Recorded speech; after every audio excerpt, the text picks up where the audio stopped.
प्रेम आनंद शांति कृपा भलाई नम्रता विश्वास संयम परमेश्वर सारे प्रकार का फल इनमें प्रकट होने पाए, कलीसिया बढ़ने पाए। हालेलुया। जहानाबाद का हर गांव में प्रभु का वचन पहुंचने पाए। हालेलुया। बिहार का हर इलाका में प्रभु का वचन पहुंचने पाए। इधर से बहुत सारे सेवक लोग खड़े होने पाए। यीशु के नाम से परमेश्वर का आत्मा का अभिषेक।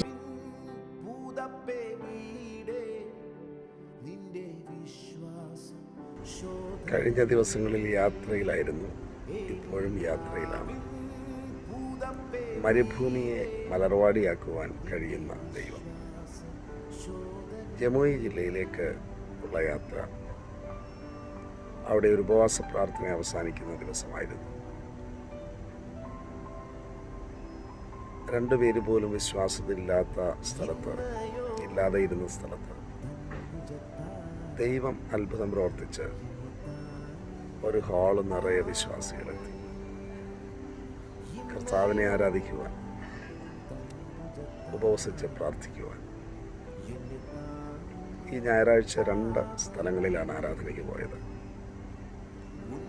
ജഹാനാബാദ് ജില്ലയിലുള്ള ഘോസി എന്ന സ്ഥലത്ത് പാപ്പച്ചൻ പാസ്റ്ററും മോളി സിസ്റ്ററും നേതൃത്വം നൽകുന്ന ആരാധന. അവർ അവിടെ ചെന്നപ്പോൾ അവർക്ക് താമസിക്കുവാൻ വാതിലുള്ള ഒരു വീട് കിട്ടിയില്ല. കുറേ സമയങ്ങൾ അവർ വാതിലില്ലാത്ത ഒരു മുറിയിലായിരുന്നു താമസം. പല വർഷങ്ങൾ വിശ്വാസികൾ ആരും വന്നില്ല. എന്നാൽ ഇന്നലെ ചെല്ലുമ്പോൾ വിശ്വാസി നൽകിയ സ്ഥലത്തുണ്ടാക്കിയ ഒരു ഹാളിൽ നിറയെ വിശ്വാസികൾ.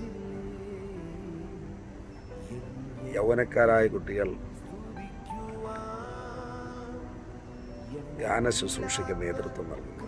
പെൺകുട്ടികൾ അന്യഭാഷയിൽ ദൈവത്തെ ആരാധിക്കുന്നു. ദൈവത്തിൻ്റെ അത്ഭുത പ്രവൃത്തി കണ്ട് ദൈവത്തെ മഹത്വപ്പെടുത്തി. 21 ദിവസം പല ഉപവാസത്തിലായിരുന്നു. 5 ദിവസവും 7 ദിവസവും 15 ദിവസവും ഒക്കെ കൂടി 100-ൽ അധികം ആളുകൾ ഉപവാസത്തിലായിരുന്നു. രാത്രി അവർ പ്രാർത്ഥനയിലായിരുന്നു. രാവിലെ അവരുടെ ഭവനങ്ങളിൽ ചെന്ന് തയ്യാറായി വീണ്ടും സമയത്തിന് മുൻപ് തന്നെ എത്തിയിരിക്കുന്നു. അവിടെ നിന്ന് ഞങ്ങൾ ജഹാനാബാദിലുള്ള ഇസ്ലാംപൂർ എന്ന സ്ഥലത്തുള്ള പാസ്റ്റർ ബി പി ദാസിൻ്റെ ആരാധനാലയത്തിലേക്കാണ് പോയത്. ഒരു പാടത്തിന് നടുവിൽ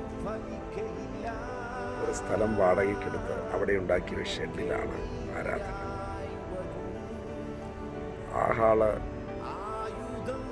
ഒരുപക്ഷെ 300-ഓ 400-ഓ ആളുകൾക്കൊക്കെ ഇരിക്കാവുന്ന ഒരു ഷെഡായിരിക്കും.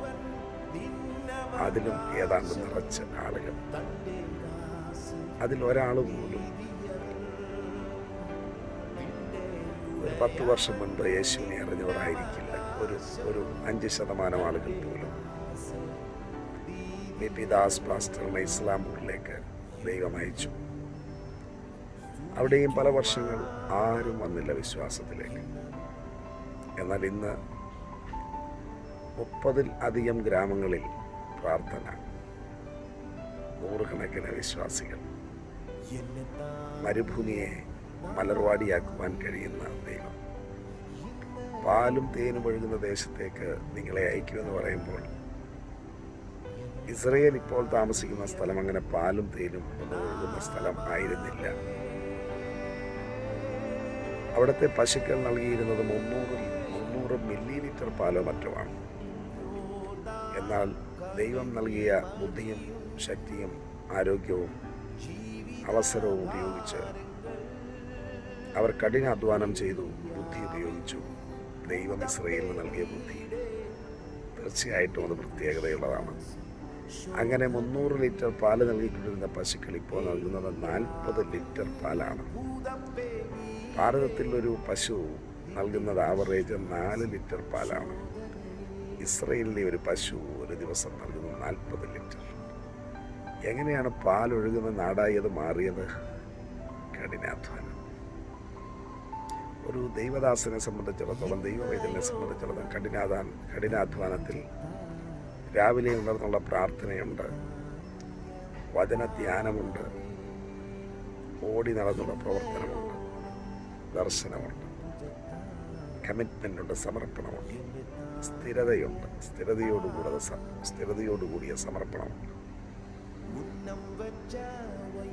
നമുക്ക് ഒന്നും നടക്കില്ലെന്നും ഇനിയൊന്നും നടക്കില്ലെന്നും എല്ലാം അവസാനിച്ചെന്നും കാര്യങ്ങളൊക്കെ ഒന്ന് മാറിയാലെന്നെങ്കിലും ചെയ്യാമെന്നും പറഞ്ഞ് സമയങ്ങൾ നഷ്ടപ്പെടുത്താതെ ഇരിക്കാം.